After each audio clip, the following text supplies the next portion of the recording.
He is a delivery driver. He has worked for 6 consecutive days, 14 hours a day. His body is nearly at its breaking point. He longs for rest, but every time he requests time off, his boss refuses. And if he insists on taking a break, he has to pay £100. With 2 children in school at home, he has no choice but to endure the high-intensity work. Even though he is utterly exhausted, a delivery driver's income is tied to the number of deliveries. The more deliveries he makes, the more he earns. This gives him a glimmer of hope. However, to become a delivery driver, he first needs a van, which costs as much as £14,000. His family has no money, and even their house is rented.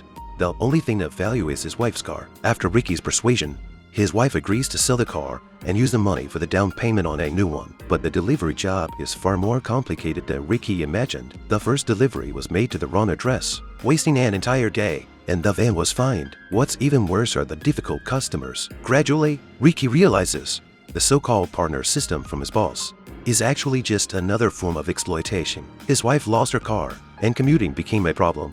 She works as a private caregiver, looking after 7 patients a day. Her work is so busy that she has no time to rest. Among the patients she cares for, some are bedridden, and others are irritable. Though life is tough, the couple still holds on to hope. But their busy work has left their children feeling like orphans. With no one to care for them, their eldest son has recently become rebellious, getting into graffiti. He even sold his expensive coat to buy spray paint. Ricky doesn't understand. His son was always a good student.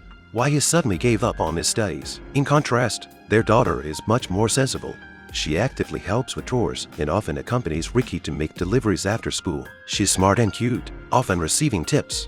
Father and daughter cherish these rare moments together. Finally, on a Saturday evening, Ricky and his wife, along with their daughter, enjoy a rare family dinner together. But suddenly, his wife's phone rings. A client had an accident and needs her urgent care. As it's hard to get a taxi, their eldest son suggests they all take Ricky's van. So, the whole family sets off. Though the van is messy, they get along well during the ride. Life seems to be moving in a better direction.